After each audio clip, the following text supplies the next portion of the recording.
Okay, guys, so bear with me. This is the first time we're actually recording the intro to the podcast.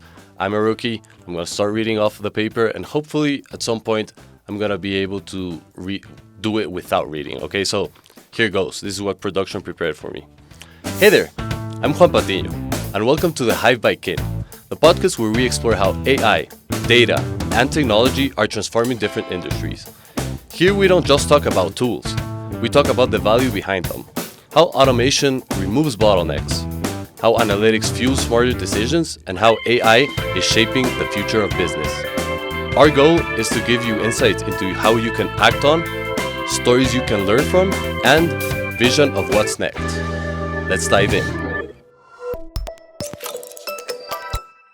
Great, so with me I have Carolina. Please, Caro, introduce yourself. Hi everyone, I am Carolina Patiño, Product Manager here at Kin Analytics. Thanks for having the time with us. First, we want to discuss the trends that are changing equipment finance. The first one is underwriting, right? So underwriting is a process which typically some people say it starts at app submissions. Some people say it starts at the scoring phase. So what I want to have you tell us is, what's your take on underwriting? What's the traditional form of underwriting that we see companies and lenders use today? Yeah, so as you mentioned, it has a lot of steps. Traditionally, an underwriter's day-to-day might look, it can go from deal entry. There are some companies that have teams just dedicated to doing the manual deal entry part, so just inputting the information into their system, their LOS or their CRM.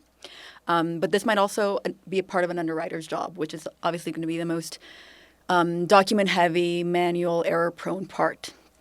After that, you have the more interesting part, really the credit analysis, the credit decisioning. So that's when they're going to analyze the whole deal. They'll typically start off looking at KYB, KYC elements, verifying who's applying, what the business is dedicated to, what industry they operate in. They're going to look at the owners. This might be complex. They might be looking at doing full online searches for all the profiles.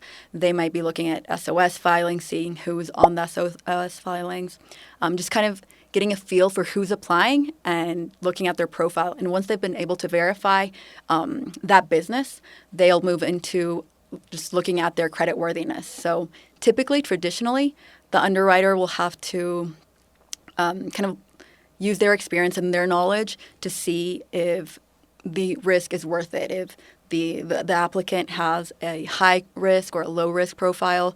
So usually they'll look at bureau scores. So that might be a FICO score to look at the individual that's applying. And more for business, they'll be looking at PayNet, commercial bureaus, and looking at any bankruptcies in the past or in the present, kind of from all of that information, analyzing whether it's worth it to offer them a deal. That's going to be the credit decisioning part. The most interesting, I believe, for the underwriting, the one that requires really a deep analysis of the application, and then they'll end with documentation revision. This part may also be a little bit more intense, where there's a lot of back and forth with the applicant requesting more documents that might have been left out. And then it'll pass on to funding, just final documentation, drafting up of legal contracts, etc. So that's kind of like the traditional day-to-day of a credit underwriter in equipment finance lender, right? Yeah. So what would you say is the chokehold in traditional underwriting today? Because I feel like everything that you just mentioned is pretty document-heavy, manual work, kind of the fun part, as you mentioned, the credit analysis part of things kind of seems towards the back end, and most of the work is doing online searches, filling out forms, right? So what would you say is the most important aspects of the job, and how are those kind of like choke points in the process affecting underwriting today? Well, I would say the majority of the work currently is in these more manual parts of the process. So the manual data entry, the manual searches for all these, kind of this verification, revision of documents, the back and forth that I mentioned, and a the minority of the work is dedicated to this more analytical aspect when it should be the opposite. It should be the other way around. Analysts should be spending most of their time really delving into the information and analyzing the client's profile and making an adequate decision, accessing different data sources, different insights to be able to make the best decision rather than doing these more manual steps. So being able to relieve them of that document-heavy work is the best option so that they can really concentrate on the more interesting aspects. You also mentioned previously that it's more of like expert judgment nowadays.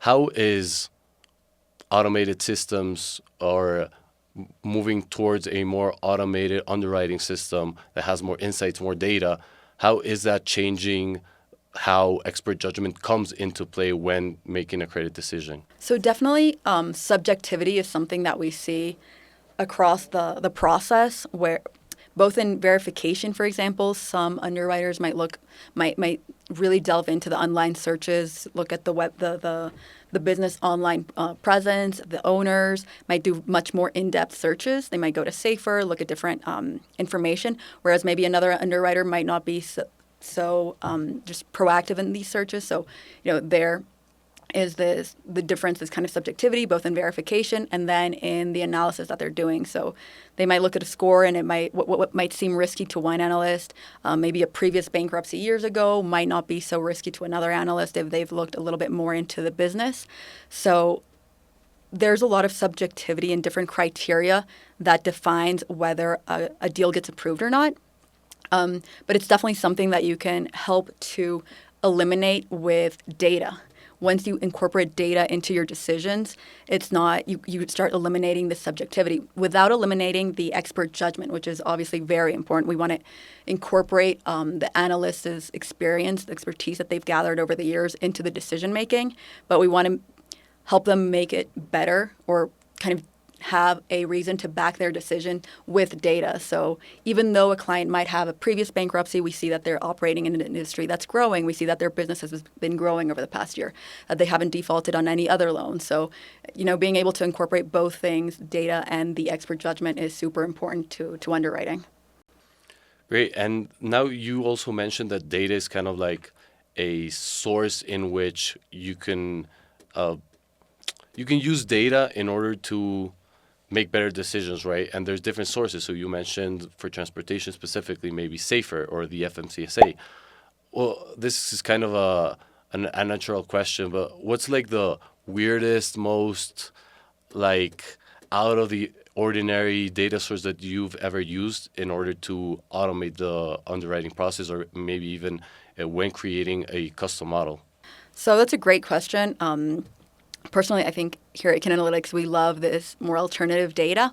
There's a lot that can augment a typical credit scoring model with this type of data. So we've used, Safer is, very transportation industry common database. It has incidents, crashes, safety ratings, regulations, et cetera. That's definitely an interesting data source to incorporate into credit scoring. But I think one interesting case we had is agricultural information. So you have a lot of borrowers that are in the agricultural section where, seasonality and harvest is going to affect their income and affect their ability to pay. So being able to incorporate this seasonality into a model is interesting, taking that into account. We've used we incorporate usually into our models macroeconomic indicators. So this can be consumer sentiment index, so where people think or believe how they believe the economy is going to go. That can also impact overall scores, probability of default scores. And then we also like using GPS data. So we're gathering so much information on how vehicles, where they're moving, if they're moving, and being able to use that information as an early warning system that a vehicle or a borrower might default because maybe their vehicle hasn't moved in the past 3 weeks. We can spot that. We can see if they've moved or if they're stuck in a repair shop, an impound lot, et cetera. So that's like, yeah. Great. Now, I want to shift over a little bit to why is the change happening now, right? So we've been hearing all the buzz around AI, data analysis, machine learning throughout probably the past 6 years. But it feels like in comparison to the past 6, the most recent 2 to 3 years, people have actually taken steps into incorporating these types of solutions. So why do you think the change is happening now rather than maybe 5 years ago or pre-pandemic era? Well, definitely, it's much more accessible now. I mean, there's tons of companies and providers that are offering these types of solutions, so there's a lot more to choose from. You don't need to have people specialized or experts within your company to be able to access them. There's so much more offer out there. And this leads to kind of this more competitive market that we're seeing out there. So since companies can access the data and tech and make faster decisions as a customer or as a borrower, if I apply to different lenders, I'm going to go with the one that gets back to me the fastest. So lenders are kind of racing to be able to get out decisions as quick as possible, but also doing it without sacrificing kind of their risk. So being able to make smart decisions in less time is very important now. I think just we're feeling this pressure every time get just more intense. So traditionally, how long does it take for banks, independents, or captives to provide an approval or a reject letter once an applicant has already applied? It's really going to depend on the business. It can take up to days or more, especially if it's a more complex deal. It can take weeks, but we're seeing that being cut down to hours, to less minutes. So, Caro, please tell us a little bit about emerging technologies in the industry. What type of technologies are we seeing throughout the underwriting process that are changing the way underwriters view the process as a whole? So that's a great question. There's a ton of technology out there. I would say first on the more operational side, we have a lot of object character recognition tools. So basically being able to extract data from documents, from PDFs, from Word files, handwritten documents, and that you usually pair with a large language model so that you can perfect the information that you've extracted, make sure that it makes sense and that it's been gathered correctly. That on one hand, and that can help with applications, bank statements, legal documents, etc. And then we also have kind of the core part, which is the predictive analysis technologies and models. So that's all the credit scoring. So being able to use AI and different models to get a very customized score for your business and being able to really assess a client's creditworthiness. And then you have just different AI technologies across the process. So you can have chatbots for customer support. You can have just chatbots analyzing documents, providing responses to clients, kind of this back and forth email. That would be the tech. And you mentioned OCR, right? So how much time is this type of technologies actually shaving off the process? Because I'm guessing if I were a credit analyst or an underwriter, the least favorite part of my job would actually be to input the data from a manual application, moving it over to my CRM, typing in, and then starting to actually think, right? Use my critical thinking skills to actually make a credit decision. So how long, or on average, how much time are you guys shaving? Are we shaving off? How much time are we shaving off when using these types of solutions and technology? Depend a lot on the type of document, but for example, the kind of less complex document like applications, this can take this manual data entry process can take maybe 15, 20 minutes depending on the case, and we're seeing that being reduced to 2-3 minutes and being done immediately. So that will be from your submissions inbox to your CRM. That can be done in less than 3-5 minutes. And now going towards more of the credit scoring side, the machine learning side of things, a lot of the industry leadership still, I think, doesn't trust these types of solutions and technologies because maybe there's something missing. They might think that they're going to replace humans. So I wanted to get your take on if this is true, and if it's not true, what can leadership expect from starting to use models, predictive analytics? So it's very important to note that we don't necessarily have to replace an underwriter or an analyst with this tech or these models. We just want to help them make better decisions or have more tools available to them to analyze and decide to approve or not. So starting off there, right? If you don't trust them that much, you still have the guarantee that there's going to be human touch there, human analysis. We're just enabling them to access data and be able to use that in their decision and not have it be as subjective. But yeah, it's definitely kind of a shift in mentality that it's going to happen whether you like it or not. Everyone's moving towards data-driven decision, towards automation, towards tech.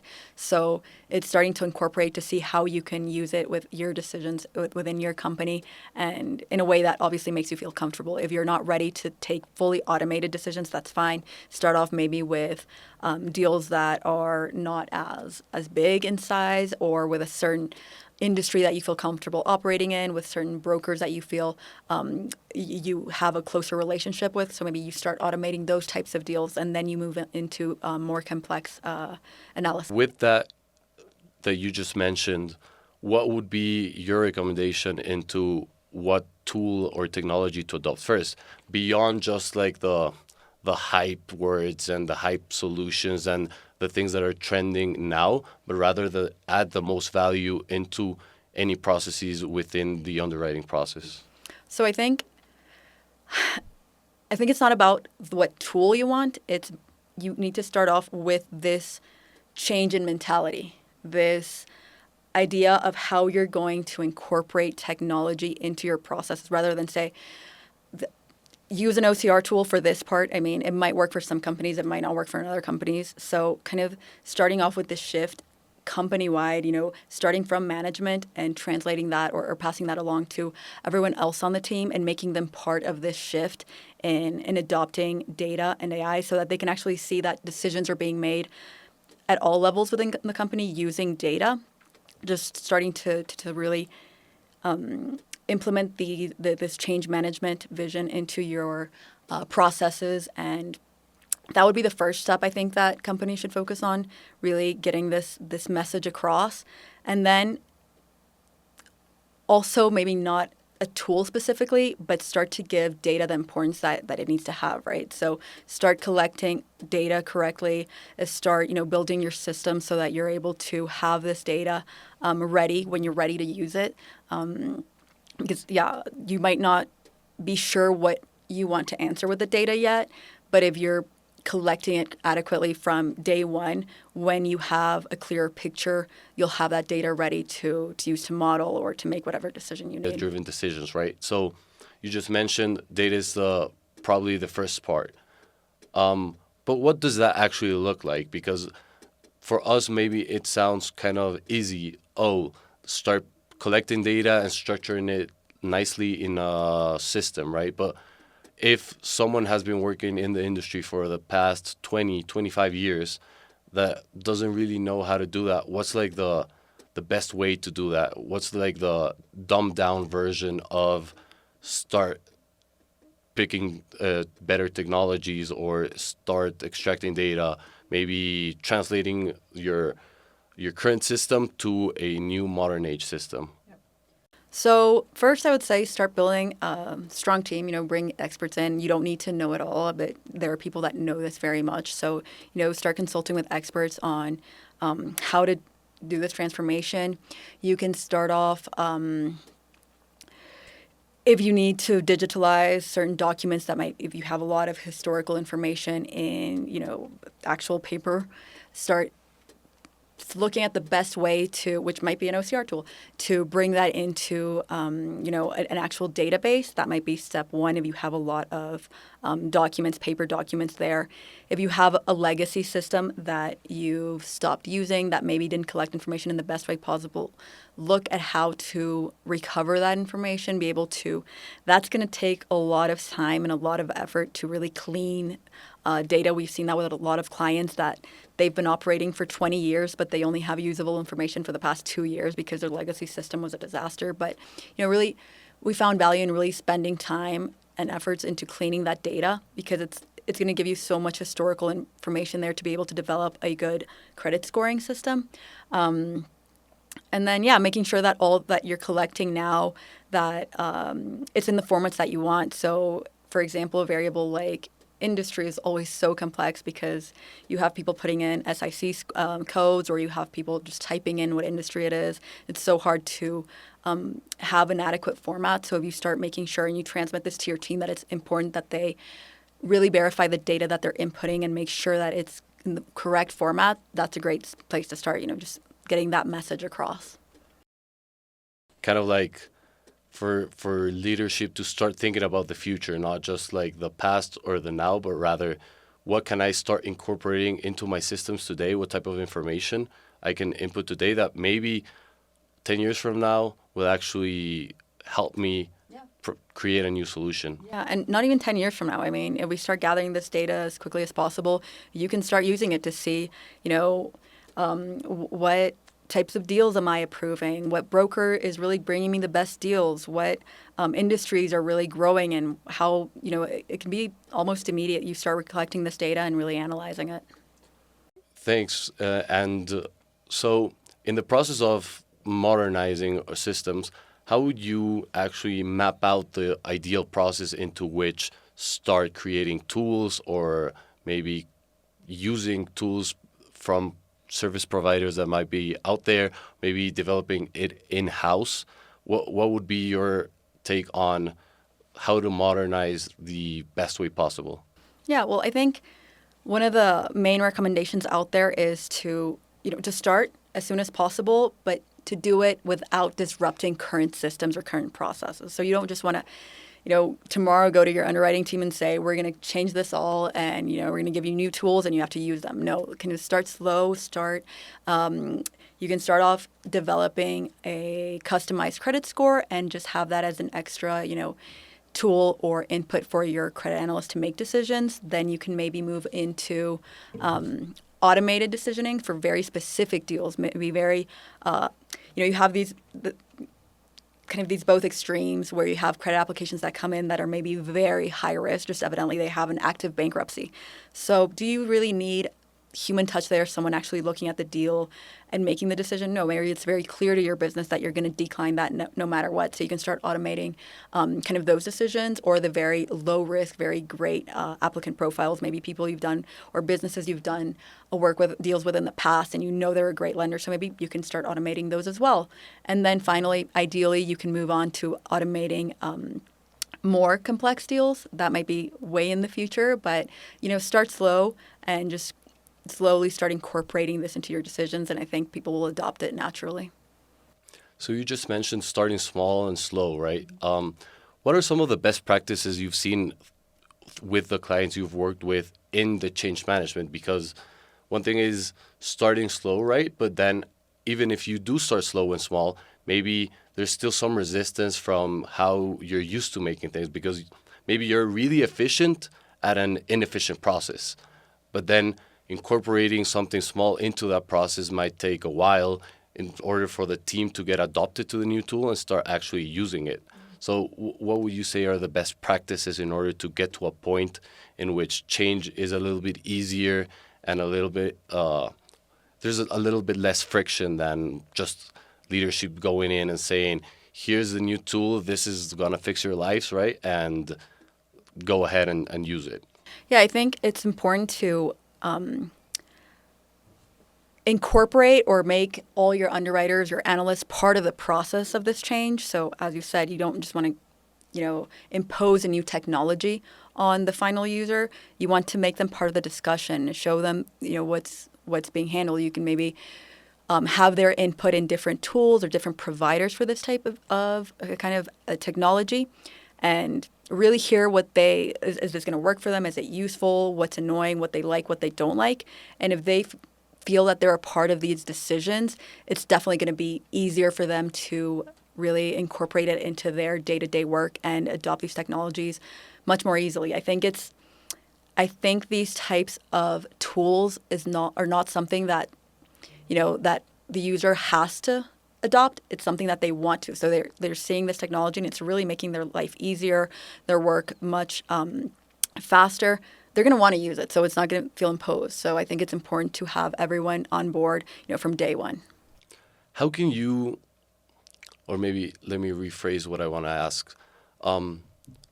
Trust is a big thing within like technologies and changing different processes, right? So, do I trust the tool that I'm using?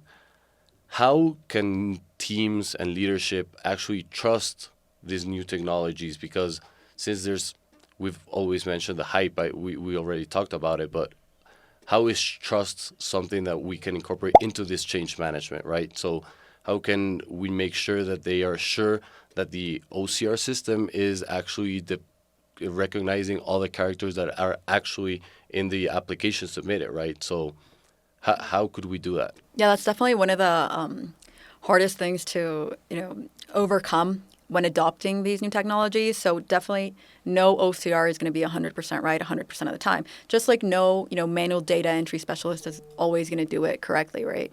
And I think there's a bigger bias. You can have an OCR extract information correctly 95% of the time, but the few times that it might have an error is going to make people not trust it immediately. So I think it's just a matter of, a lot more interaction. The more you use it, the more you see that it's really giving you great results, and that maybe the cost of it sometimes being not as accurate is greatly outweighed by the benefit that it's giving you, and time reducing and time saving. So it's hard to manage. I don't know if I can give you an exact answer of how they can trust it more, but I think just using it and getting like a real feel for how it works. So that would be the same towards more of custom credit scoring models as well, right?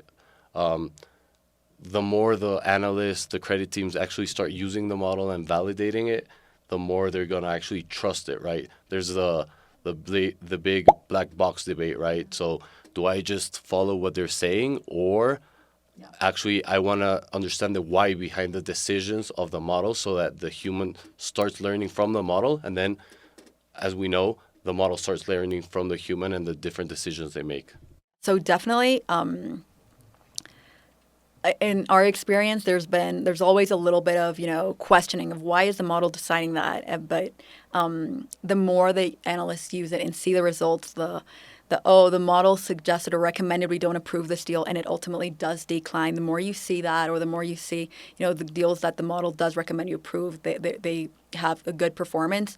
They start to trust it more as time goes on and as they actually see how the model is performing. So we've definitely had a lot of those cases where initially at the start they might be a little bit hesitant, but as they see that the model is pretty good at determining what's a good deal and what isn't, they're much more open to using it. And it helps obviously later on to automate decisions, because on average, this model is making very good decisions, so we can trust it a lot more. And definitely for us, and in the industry as well, it's important to understand what your model is saying to have this transparency. You can't have, regulation terms and just more things. You can't have something be a decision as a credit score be taken completely without knowing why. So for us, it's very important that the clients we work with know what variables are going into, why they were there, what they're saying, what they mean, and why a certain score is being given to a certain applicant. So you can combine kind of more black box techniques with more white box techniques. But it's important that everyone knows why a score is being provided. And I'm guessing that part of the white box is actually taking the credit analyst information and what they think about the decision of the model, and why the analyst might say, I would actually reject this deal or accept this deal because of X, Y, and Z, and then incorporate that into the model so that it learns from itself and learns from other inputs that might not be as data-driven as maybe the bureau information you are analyzing, but rather the expert judgment we were mentioning before, right? Yeah, so what you're mentioning is expert judgment. It's not really the white box technique. It's incorporating expert judgment into our models. So there are models that are very straightforward that are going to tell you this variable is highly predictive of falling into default, and you know what variable it is and how it's scoring. But then on top of all that, we do give a lot of weight or a lot of importance to the expert judgment. So maybe historically, one client doesn't doesn't have a good experience with a certain industry or maybe a certain I don't know, segment of the market. Even if our model scores a deal with very low risk, if there are certain policies or this expert judgment that we have for why they don't want to do this certain deal, we'll incorporate that as well. That's important. Okay, now kind of wrapping up everything, I want to touch upon, I think it's one of the points that most clients make emphasis on, and it's regulation and compliance. So how are we, whenever developing models, incorporating different tools into the underwriting system or different parts of the process in general with equipment finance companies, how are we actually using or are actually in compliance with the regulations, international regulations, U.S. regulations in general? So starting off from the basics, the data that we use, we always make sure to leave out any discriminatory variables. So race, gender, anything like that, you will never see in a model. Then, as I mentioned, always making sure to use more straightforward white box techniques so that our client understand what variables are going into their model. Documentation, that's something that we highly value. We always present all our results to our client, explain what methodologies we're using, why the variables that have been chosen, you know, what the statistics are saying. And then also kind of in more strict terms, we are very cautious about data security. So we're GDPR and SOC 2 compliant as well. So any data that our client provides to us is very secure. Okay, Caro, so my final question is, what can leadership expect in forms of results when incorporating these types of tools? And if you want, we can go step by step, right? So maybe assuming that the first step of underwriting is app submissions, then maybe even incorporating some KYB, KYC results, and then when you actually incorporate a statistically driven credit scoring model, what can they expect? Sure. So the results we've seen with clients that have adopted these new methodologies and tech, first, for the app submission process, we've seen times go down by 80%. So ideally, you can have an application from your submission inbox to your CRM in little to no time, in less than 2-3 minutes. And then moving on, the credit scoring part, we've seen the impact on default rates and approval rates. On average, we've seen default rates fall by 20% and approval rates being increased by around 30%.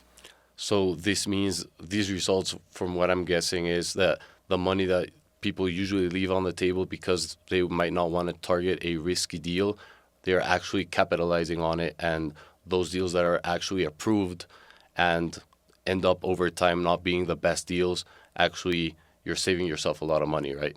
Yeah, exactly. So you're making deals faster, so you're getting out approvals much quicker to clients. I mean, we've seen approvals that used to take days go down to hours, and you're making much better decisions, so much less risky deals. Okay, so that's it from my end, Caro. Thank you for joining me on this first Hive podcast. Hopefully we get feedback from the audience and we can start incorporating different things into the podcast, and hopefully we'll have you back on sometime soon. Thank you, Juan. It's been great to be here having this conversation with you, and looking forward to it. Thanks. Bye, everyone. Bye, everyone.